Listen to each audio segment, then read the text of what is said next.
This podcast is a quest for well-being, a quest for a meaningful life through the exploration of fundamental truth. Enlightening ideas, insights on physical, mental, and spiritual health. The inspiration is love. The aspiration is to awaken new ways of thinking that can lead us to a new way of being well. Welcome to Body, Mind, and Soul Healing Conversations.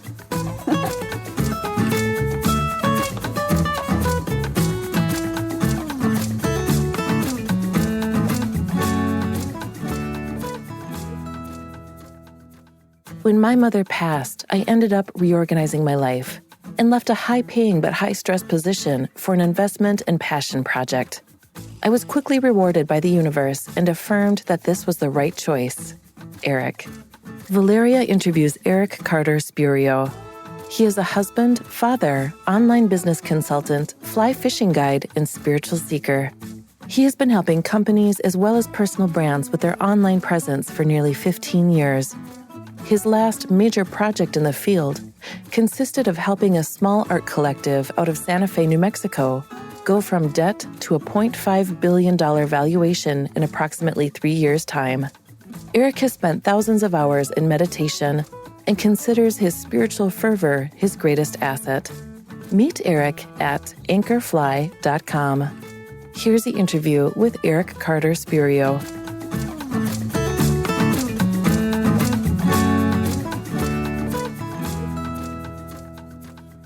In your own words, who is Eric Carter-Spurio? Ooh, right off the bat. Okay. Yes. I am a father, a husband. I am in the workforce. I'm a fly fishing guide. But that's the human aspect, but we're all human beings. So I am is very powerful to me because there is a witness quality that is with me always. And so I'm human, but I'm also being. And so I'm Eric Carter, but I'm also pure being. I love that, the awareness of that. So I am pure being, a human being. How did you come to this understanding of yourself, Eric? Ooh. Back in 2001, I had an opportunity to live in Hawaii. It was fantastic. I turned 21 there. It was basically like a 2-year vacation. It was very free. The environment was incredibly nourishing.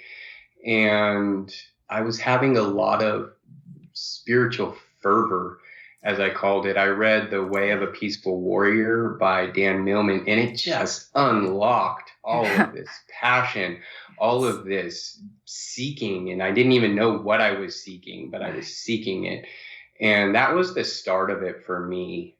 You know, I ended up going, I don't want to jump ahead of the interview here, but I ended up going to a university that really nurtured the spiritual side. So it incorporated vegetarian food, meditation into the curriculum even. I learned to read Sanskrit. And all of those things collectively kind of helped me to answer a question I didn't even know I was asking in the first place. And so, Yeah, I have lots of questions here for you about that, all that. I think the first one is, what's the goal, or what are the manifestations of that knowing, if there is such a thing as knowing but not knowing at the same time what we are? How could that be manifested in this reality through our human experience, Eric? For me, I think it happened quite naturally. Like I said, that fervor was the drive, and there was no stopping it. It's like a wave that is cresting and about to kind of come back to the surface of the ocean. You cannot stop it. And so I would say that it's like the self unfolding itself to itself through me. Definitely I practice meditation, and I was so ripe for this knowledge that, I practiced meditation for thousands of hours over a period of 5 years. And that was natural to me. It wasn't forced. It wasn't like that was my, passion at the time. And so with all of that, it's like, that is how it came to be, and the experience of pure being in myself was a result of that. And it didn't come really together fully for me on a knowledge level, on an intellectual level, for quite some time into that process. Yeah, I hear you're saying how you got closer to that knowledge or to experience. That's what I want to hear a little bit more, Eric, if you don't mind. So the question really is, what are the benefits of enlightenment? If this is enlightenment, knowing, see, I reframed to saying knowing because it can't be known, not with the intellectual mind, not with the mind though, because the mind appears in it. So it's not really something that it's not an object. So it's the subject. Staying with that idea, that's the subject that can be realized, can be noticed. What are the benefits? Like, what have you experienced from realizing the self or the feeling of enlightenment? I don't really talk about enlightenment because I think there's so many definitions of that. And my personal definition of that, like, I haven't actually achieved that. But I think the benefits of knowing myself as an infinite, eternal being, as the source, course, and goal of creation are just absolutely, myriad. I mean, practically, I will say, physiologically, I feel less stress in my body when I can call in or recall my own being. Because it's not like once it's achieved, it's just done. Like there's every minute of every day, each moment is its own entity, is an entity in and of itself. And each moment is its own intelligence. And so, like I'll forget, I'll be caught up in racing around with my responsibilities and to-do list. And then all of a sudden it's like, oh, yes. yeah, let's like, I don't need to be like caught up in this stress, or I can still be doing what I'm doing, but it's like, I'm doing it from a different framework. And so I think stress is a big one, because when I am present, it doesn't matter what I'm doing, there's less stress. And with less stress comes more creativity and more joy. I would say a short answer is less stress, more creativity, and more joy. Yeah, that would be my short answer for that one. Yeah, and that resonates true to me. So you mentioned that enlightenment is just a word, something. You reframe even to define what that is. But we hear that a lot. Self-realization, God realization, enlightenment. I'm sure there are different words. And spirituality, that word in itself. What do you have actually a label for this pure consciousness or pure being that you know you are? So I studied under Maharishi Mahesh Yogi. And for me, the way that he laid out what you're talking about, absolutely brilliant. It's like this knowledge comes via experience and intellect. So it's like two paths to the same destination. And he talked a lot about waking, 7 states of consciousness. So it's like waking, sleeping, and dreaming, which everybody experiences. But then he talked about our cosmic consciousness, God consciousness, and unity consciousness. And without like going into all of that, I would say self-realization is like that, the first step, like realizing that my sense of self, my personal identity is not limited to this body, this world of form where I'm born into this world and I die. It's like very point value. Again, it's like the ocean, it's like if I rise out of the ocean and I'm a wave and I live however many years I live as a wave, and then I come back down to the ocean, it's like realizing that I am all of the ocean, even as I'm enjoying like this wave, this ride on this life as a wave. And so to me, self-realization is realizing through experience that who I am is completely infinite and is connected to the source of everything. So that to me is self-realization. You wouldn't use the word enlightenment. Is that because you learned that way? Well, because, yeah. So I wouldn't use the word enlightenment because like Maharshi, the knowledge that my experience is that like life is structured, it kind of unfolds in layers. And so self-realization, there's a lot less stress on my nervous system. I'm completely living life from a different place, and there's still more growth to happen. Like when I was at the university that I went to and I was, meditating and just reading Sanskrit and like living this very monastic lifestyle, I had these deep experiences of color and like richness and like wholeness, like moving within itself. And for me, those experiences, like those are closer to what I would call enlightenment.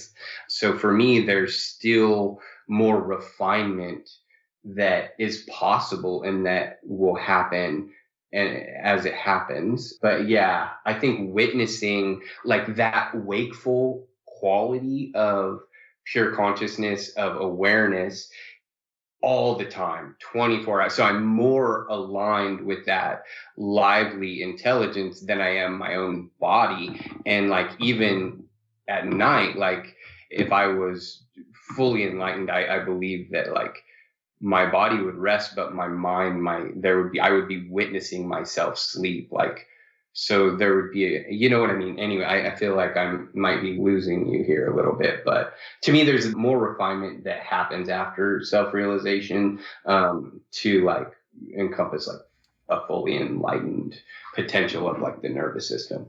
Oh, I see. So enlightenment sounds like, there is a transformation of not just the intellect, the knowing, the acknowledgement, the realization of who we are, that infinite being, but also it seems to me from what you're saying, it also has to do with transforming, almost like changing the DNA, where we are transformed in every level. I heard that way before, and it sounds like a destination to me in a way. Each cell of our bodies, they changed, they transformed into this, it's almost like self-knowing light, or whatever name we want to call it. I do know that has to do with changing the cells at the biological level. Change occurs there too. And you probably have met somebody like that. Maharaji, your teacher, and it's so many others that I have heard about. It's the ones that I follow too. But I never met them in person. I know that they existed. But this is not something that doesn't need to happen, right, Eric, from your perspective, in order to become liberated and have experience those benefits that you mentioned earlier of calmness, right, of harmony. Yeah, absolutely not. Yeah. To be liberated, like one is liberated once they experience themselves as boundless. There are no boundaries. The only boundaries are those that we kind of create for ourselves. It sounds like it becomes a practice in a way, self-realization, the way you speak. And I have talked to so many people about that. And that's what I also witnessed.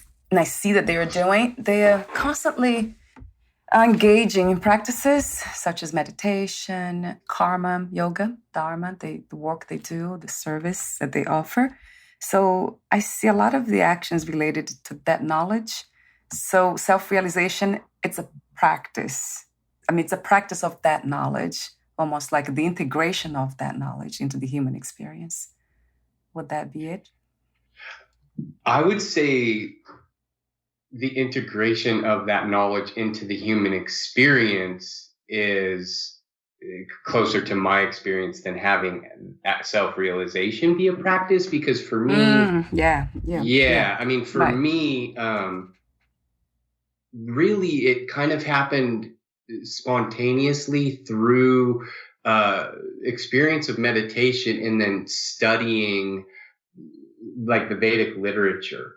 So like intellectually, even like conversations like this. So like you basically, from meditating, and then when I'm out of meditation, I'm having conversations like this. It's stimulating my the meditation is really kind of working on my nervous system. And then I come out into activity, and then I'm having conversations like this that is kind of spurring my intellect, or I'm studying like Vedic literature, reading Sanskrit.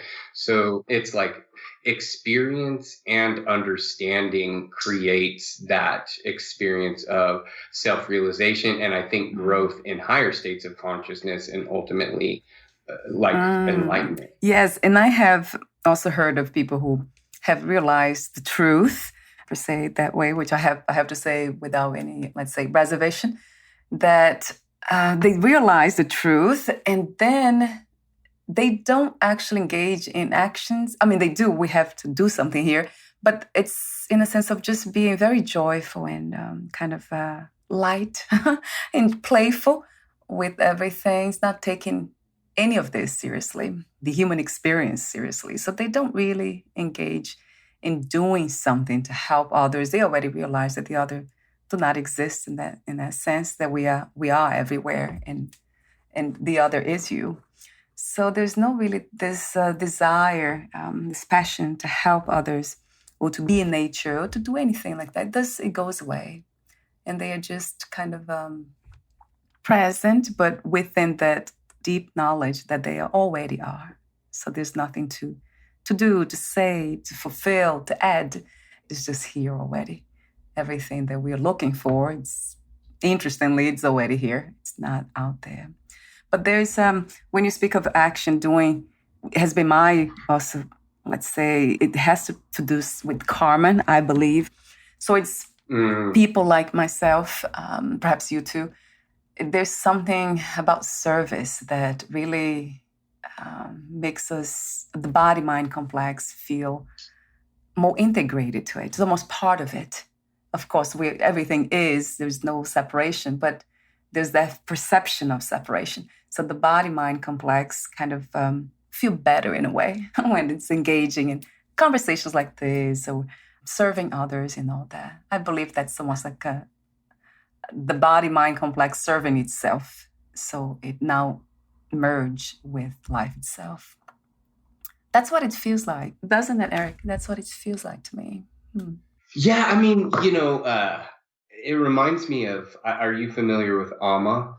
Yes, the hugging, yes, yes. The hugging saint, yeah. She talks a lot about service. And, with all of these things, I don't think it's like black and white. I don't think, because when I think of service, I think of like volunteering or like, homeless shelter, but I mean, I think that the service is, I think, unique to the individual and their karma. Right. Like recently, I've been really getting back into yoga and exercise in my physical body, and I've come across some exercise of this thing called foundation training, which has really helped my back, but it's also just like really created so much body awareness, and it's been really, really profound.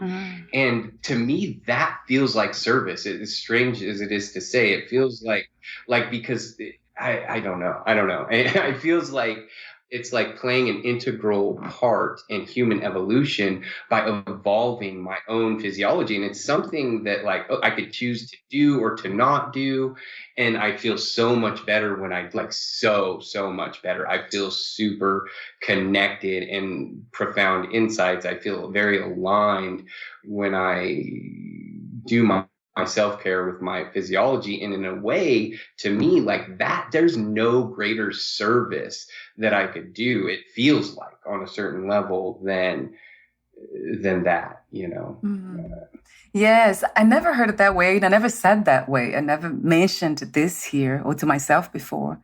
Yeah, service to the body mind complex. They are together in this realm of separation. So that makes a lot of sense, Eric, what you just said. So the more we engage in activities that will evolve I call it the separated wholeness, body, mind, then, I mean, that makes sense that the next time we come here, the subtle body just leave this, the body, mind, physical complex, then it will perhaps reincarnate, migrate to another body, but bring that information. So that will already be there. We'll probably be born much calmer from the get-go and relaxed about everything else, what's happening here. It's okay. It's a dance. There we go. I'm back here in this dance.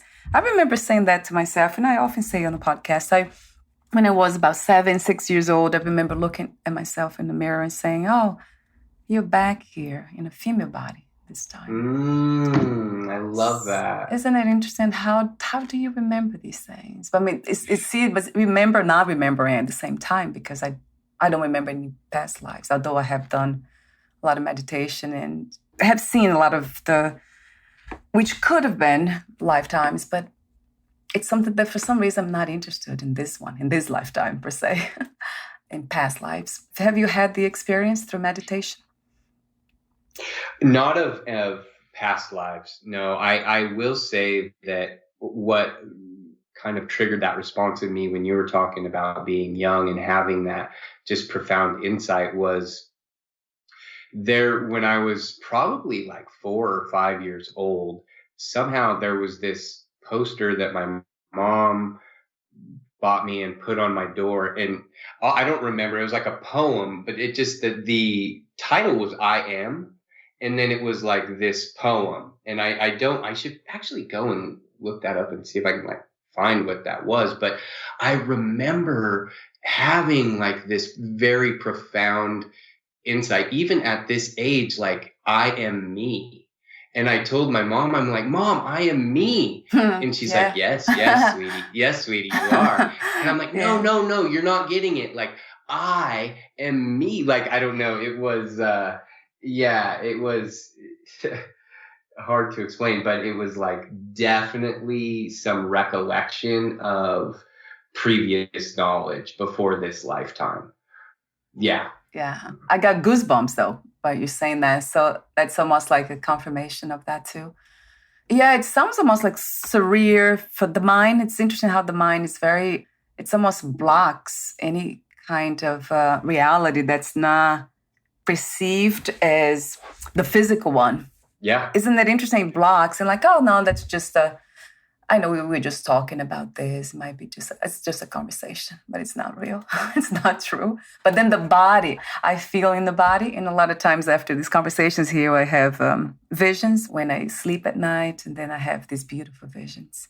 So it's another confirmation. It's almost like this overarching reality. It's kind of it's here all the time. So it's just superimposed by the physical reality, but it's always trying to communicate. I can hear it. It's amazing. I can hear in your voice for sure. And not just the words, but the way you speak these things. Talk to me about meditation for a moment, Eric.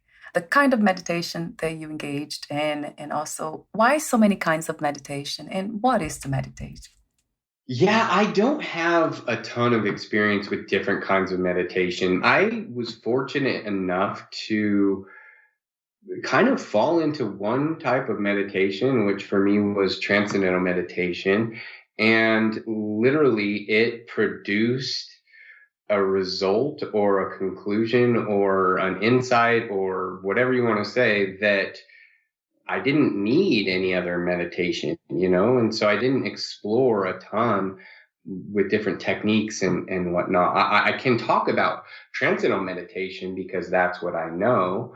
I think that, you're talking about the mind kind of getting in the way. Yes. And that's totally my experience too, is like we're born into this world with all these impressions and conditions, and a lot of it is survival. It's how am I gonna make enough money to survive, and the mind is just constantly racing. And meditation is for me a vehicle to the transcendent. It's a vehicle to sink underneath all of that activity and then be with that, and then slowly start to bring that into activity so that that is more prominent, hopefully, than these impressions in like this world of form and just kind of man-made laws and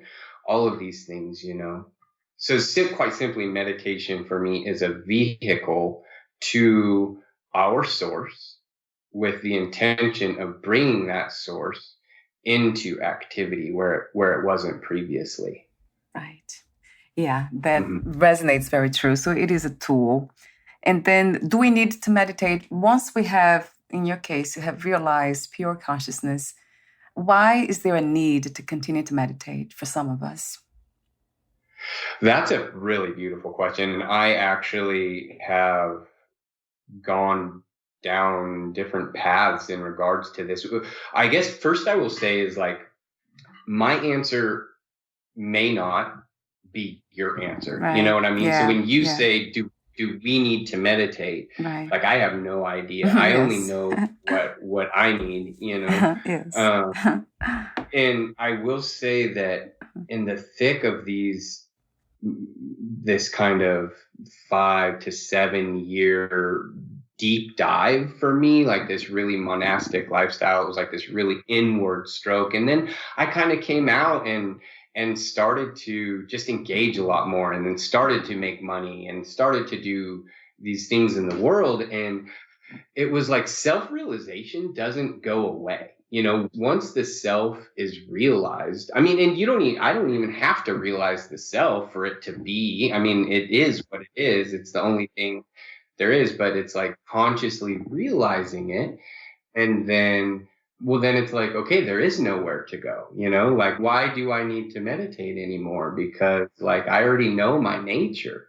But to me, only just in the last couple of years, I'm kind of being vulnerable with myself, because I mean, I definitely thought that and believed that. And on one level, it's true. You know, there's nothing else to really discover, you know, but I will say that when I meditate, I get something that I don't when I don't meditate. Like, it's a time something is like being infused. Like, I can feel it. It's something is happening. And even though I, you know, understand and have experienced my true nature, I still feel that it's very important to meditate. And like I said, I truly believe that like this quality gets infused deeper and deeper to the point where who I am literally experientially in this moment is not separate from anything outside of me, you know? So it's one thing to know who I am is infinite, but it's another thing to start to realize, like, wait a minute, you are also me. This, you know, phone I'm looking at is also me on some level. And that for me is, I have experienced that, but it's not such a deep experience that it's my everyday experience. You know what I mean? And I think meditation would help to keep me on that trajectory, you know? Mm. Yes, and that's why, I hear a lot about the benefits of practices. So, and I heard something interesting, I think it was from Swami, a Vedantic teacher. He talked about, when somebody asked him that question, I think he talked about gold, that, you know, it will be shiny. You can't get it to be very shiny, but then to keep it shiny, you have to polish it once in a while. And if you do it every day, so even the much better. Well, that resonates a lot with me, because there was a time in my life where I've had like flashier experiences where when I'm having them, they feel very natural, but they're so beautiful. And I'm just like, okay, this is me. Like, this can't ever go away. But then it kind of does go away. And it's like, it's also been described to me.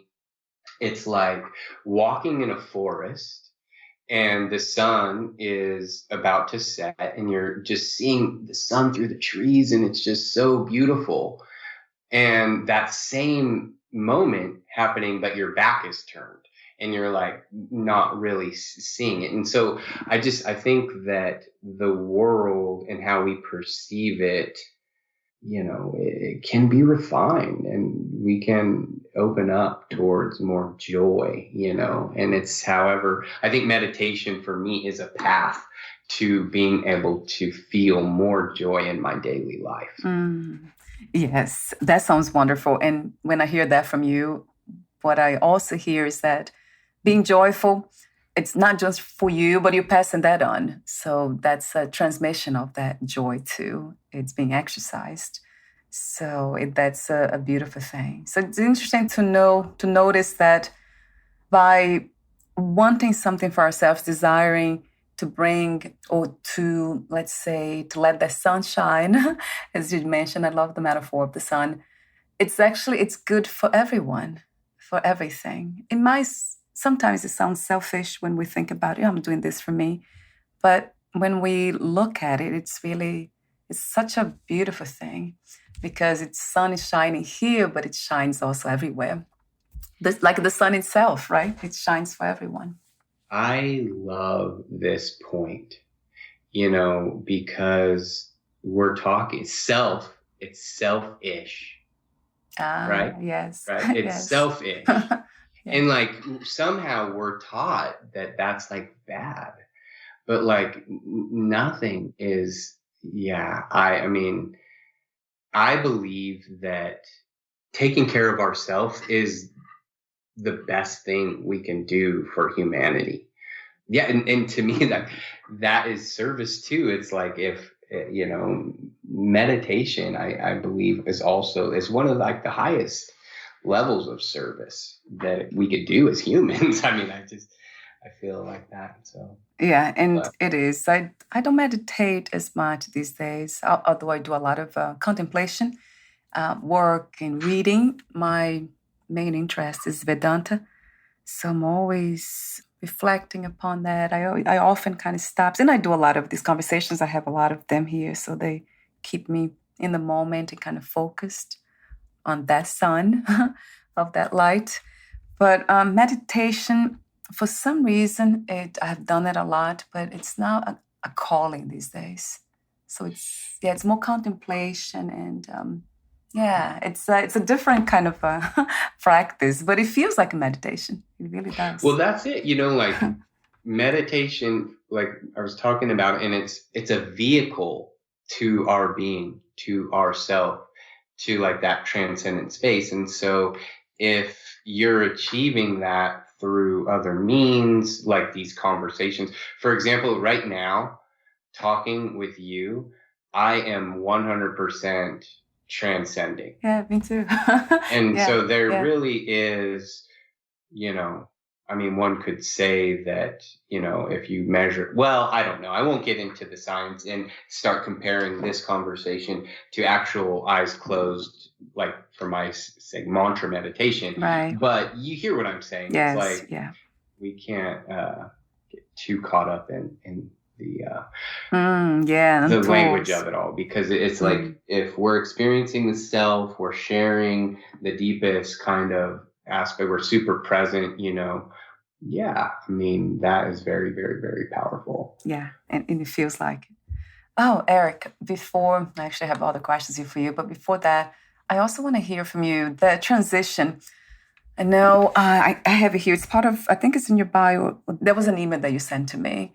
It said, it took me an unorthodox life career path when my mother passed away a couple of years ago. So I would love to hear about that, or we would love to hear more about that. Life transformations due to spiritual insights. Yeah, so in 2019, my mom passed away. Me and my wife and I moved her to our home to kind of care for her as she was getting closer to her transition. And it was a very stressful time in my life. At that time, I was really working in a very fast-paced kind of environment. And I just took the leap to use my skill sets and invest my time and resources into trying to basically build a way to make ends meet without, being super stressed in this fast paced environment. It was very, very scary, but I ended up doing it, and it ended up being the right decision. I started a fly fishing company. It's a guide service here in Western North Carolina, and an online educational platform. I'm very passionate about fly fishing. I love nature. And, I took the leap, and it ended up being great. And so it's like I'm just always reminded of that. It's like a Chinese proverb. It's like walk and the path will unfold. And it's so hard to have that faith, but I mean, really choosing that courage and choosing, in my instant, it turned out to be fantastic, and I wouldn't change it for the world. Mm. Yes, and I can hear in your voice, and I love that you took that chance, which is not really, it's trust, isn't it? I have to go back to the word trust. And then when you say that, I love this concept of trust. So we are trusting ourselves, right, Eric? Is that what it is? Because most people who listen to this conversation, they will probably kind of ask, what aspect of myself am I trusting? That pure consciousness that so many talk about and so many people cannot experience. It has been blocked. It's still covered. So I guess the question, it goes back to meditation. Is that meditation your best advice or suggestion when it comes to uncovering pure consciousness so we can have more trust? Yeah, that's a kind of a complex, I feel, question in my experience, is because we're talking about trusting our inner wisdom, inner calling. And so there's like intuition there. I feel, to kind of simplify it, it's like, if there is a possibility of favoring what brings us joy, I think that it's very much worth the risk to go down that path or explore that path. Obviously, there are so many situations, and I'm not saying that, like, a parent of 3 kids should, quit their job and start writing a novel. Maybe, sure, but I think that what I will say is that at those times, there's been like a handful of times in my life where I've had the fork in the road, and it's like one fork looks like more money. It looks like, more success, quote unquote, in like our culture. It's like the path that probably my dad would be ecstatic to say, oh my God, my son did this and he's the blah, blah, blah of this company or whatever. And then there's this other path that it feels more joyful. It feels less stressful. It feels it feels more joyful and less stressful, And for me, those times, I feel like I've made the decision that is like less kind of typical to our American culture. And it has ended up working in my favor. Yes. For some reason, I like the word calling. So we need to be in touch with that inner wisdom, as you said, in order to know what action to take when it comes to meeting that joy or fulfilling that joy that we are seeking for. And speaking of that, so you mentioned your company, your fly fishing guide, and then, that automatically made me think about nature. And then I went on your website and I saw the pictures of the river and all that. So what is about nature that reminds us of peace, of inner peace, of harmony, of calm? Yeah, what is about nature? I think in my experience, there's this vastness it's so open, there's no end to it. And I think if nature is a mirror, it's going to reflect that same expansiveness, which we already have inside of us. And I mean, just being outside, it makes us lighter. The wind can have an effect. It's really about, our thoughts and our mind. And I think that it's harder to have this kind of mental gymnastics going on, this kind of one thought after another when we're outside. It's like when we're inside, we're in this cubicle, and we're sitting at this screen, and it's like, that is like the opposite. It's like, okay, mental gymnastics. It's like one thing after another. Yes. And, when we're outside, I just feel like, okay, yeah, there's the sounds, you're listening to sounds, and that's almost like a meditation in of itself. Because if you're curious about a sound and you're inquiring about that sound, that is almost like a technique, like you cannot be caught up in your head if you're inquiring. The brain can only do so much at once, And so if you're looking at the horizon and you're kind of describing to yourself, okay, well, there's a boulder. Oh, that's a pine tree. Oh, there's a spruce. So automatically you are out of your head. And that almost is a meditation in of itself. Yes. It's funny when you call it the mental gymnastics. I never thought about that. It's an interesting term. Yeah, it doesn't sound too good. So we're out of our head. That caught my attention. We experience everything in consciousness, right, Eric? So there's really the mind, thoughts, and all that appears in awareness. So I think the issue here is, the problem here is that we think about the head, the brain, for some reason, as the space in which everything comes from, all these thoughts, all these ideas, the memories. But it's really being perceived by, or is being observed by awareness. In awareness that everything appears. So, and it's not located. It's not in the brain, but it's that I don't want to get into the heart. What do they call it? The heart. The science, like the science. Yeah, heart problem of consciousness, right? Yeah, right. The science part, which scientists will say immediately that, the brain produces consciousness and not the other way around. Right. They do say that clearly. But then when you ask them to prove or to how it happens, they can't really. Right. Right? They don't show us how it is done.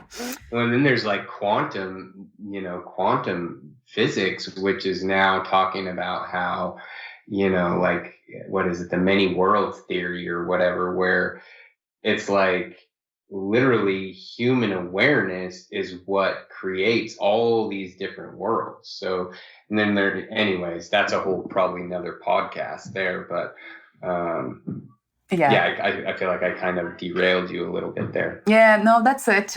It's but it caught my attention when you said it's just out of our heads. Of course, we're always out of our heads. I'm thinking here. It's just that because thinking, some of the processes of thinking, it kind of lights up some areas in the brain that makes us think that, scientists believe that the brain's creating all that. But actually, the whole body is being lighted up. All the cells, I feel it when I have these conversations, the whole body. I feel it in my body, everywhere, my toes, everywhere. So it's not just in the brain, it's everywhere. I mean, obviously to me, but then, of course, it takes a deep experiment into ourselves. Isn't it interesting? We're just studying the practice of studying oneself. We get to know those things and for ourselves without even quoting anybody else or reading. It's so obvious. I mean, to me now, it's so obvious. The awareness is everywhere. It's, everything appears in awareness. Well, I love this because to me, there's so much this is very abstract and I've never even attempted to try and explain this, but it's like we are what we see, right? And so our awareness is more than what we're seeing in our vision. But like when I say, oh, there's the spruce tree, there's the pine tree, like there's something you could look down at your desk right now and it's like, there's the pen, there's the speaker, there's the glasses. And it's like, when we're doing that, we are outside of our mind, and that is awareness. That is pure consciousness. We are labeling things, which is man-made, but it's the process of kind of looking that to me is consciousness, that is awareness, and then that is what expands it. Kind of, we're lifting this veil of the mind. We are what we see. It's like, yeah, there's so much to me about the vision component, because that to me is how I realize the self, is like seeing consciousness. Like when my eyes are closed, what am I seeing? It's darkness. Maybe there's like particles of light. Maybe something kind of shows up and then disappears. But what underlies all of those fleeting things that come in and out is pure consciousness. And so if I'm sitting here present looking at my keyboard, there's nothing more than that, like, ever. I mean, and it's not about the keyboard, it's about the awareness, which is like allowing the keyboard to be there. Right. So right. Anyways, I'm glad you kind of let me go on a little rant there, because I think it's beautiful when we're talking about consciousness. We're talking about being in our heads. We're talking about getting out of our heads. We're talking about awareness. And to me, that vision, that awareness, that everything I can see, to me, that is a gateway to experience and understanding of pure consciousness, like the big self. Yeah, that sounds like a great method, a technique. I think Vedanta, they use that too, the awakened reality. And then you have dream reality, and then you have the deep sleep reality. But awareness, it's always there. It never goes away, right? Right. It never goes away. That's why we wake up after deep sleep and we don't remember anything, because we didn't experience anything. Awareness was there, but there was nothing to see. And then we come back, and then this goes on. The really question, what dies? If awareness is always there, then who dies? What dies? And it's another obvious answer to me. We never die. No, we never die. You know, to me, the bigger question is our soul localized? Mm-hmm.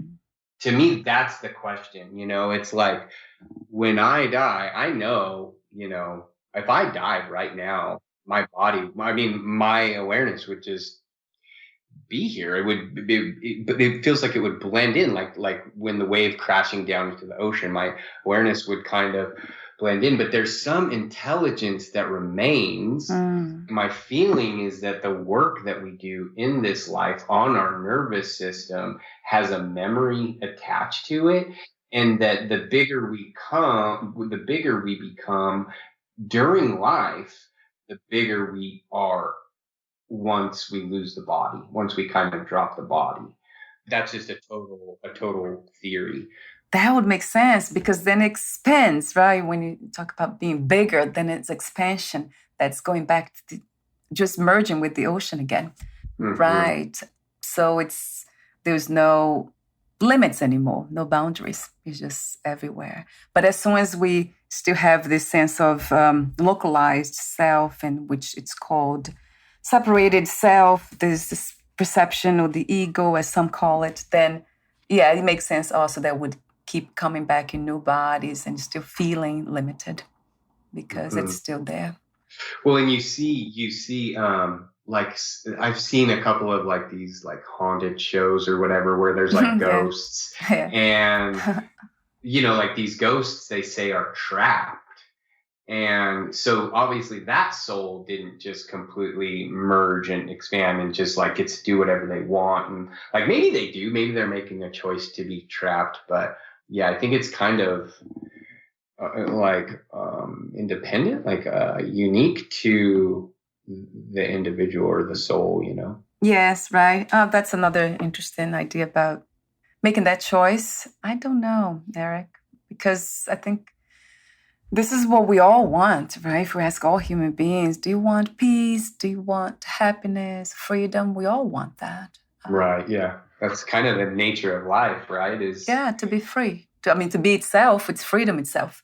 Or to seek that freedom at least, Yes, right. So it is really a byproduct or product of ignorance if we're still trapped into coming back here and localizing the body and going through all this. I really feel that way. But then again, what do we know, right? When we think about this whole, I try to understand as much as I can and kind of put words into it. But I love also the idea of just being here and kind of smiling to myself. Yeah, almost like it's beautiful to be here. I have no more questions. There's nothing more to ask. It's just have fun. It's just the dance without the dancer, really. So I love that. And you really embody that with your joy and your kindness. And it's really special. I think, you were saying earlier that like these conversations, like every part of your body is like buzzing. Yes. And I feel like that is so beautiful, like you're doing that. And it's actually, in my opinion, a service to the cosmos, because you're creating coherence, you're creating joy in yourself, and the entire cosmos is contained within your body, on some level. And so I feel like we are all getting to reap the benefits of your brilliant work. So it's pretty cool. Oh my God. I feel the same way. If you can perceive any of that, it's because you're perceiving yourself, Eric. So that's beautiful to know that they are other human beings. So that's why something in me chooses to engage with this, because it's almost like meeting another star. I love right? that. Like we all shining here. How beautiful. Yeah, it really feels that way. Sometimes I'm just the body, mind, it's floating around after the conversation. I'm like, I meet my husband. I'm like, oh, I don't even know what to say. It's a different reality. Although it's the same one, but it has a different flavor to it, let's say. Well, we're kind of inspiring each other. We're like polarizing each other in a certain way. And it's like there's feedback and loops and momentum being created. Yeah. And it's like, to me, your job in speaking with people, and the more we talk about this sort of thing, the more we integrate it. Yes, it has been my experience. Yeah, for sure. Yeah, something happens at the physical level, mental physical level, that I'm not even aware of it, but I feel it. Yeah, there's more joy, right? More freedom coming from these realms as well. Thank you so much, Eric, again, for being open to these conversations, to the realization of what we are. So thank you. I said that off record. I want to say that again. Thank you for being open, for choosing this. If there's somebody there that's choosing something, right? It's such a paradox. If there's one message, one insight you wish to leave anyone who listens to this episode, what would that be? Yeah, it would be human being. We're all human beings. So it's like we know the human component. We know what we're going to get by waking up, brushing our teeth, turning on our computer, going to work.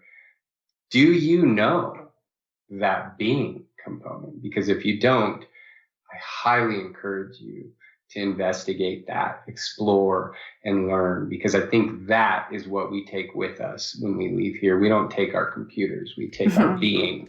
Yes, for sure. Yeah, thank you for saying that. It's so true.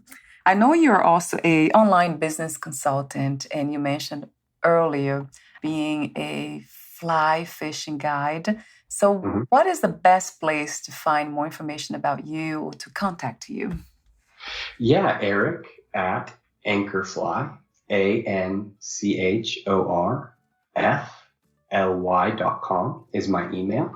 And that really is the best place to reach me. Wonderful. I'll have the link on your podcast profile as well. Thank you so much again for your presence, Eric. And we'll talk soon. Bye for now. Thank you.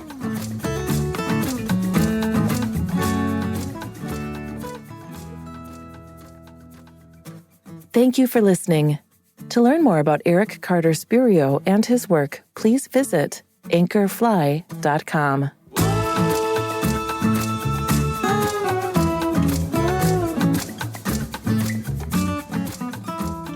To learn more about this podcast, please visit fitforjoy.org/podcast.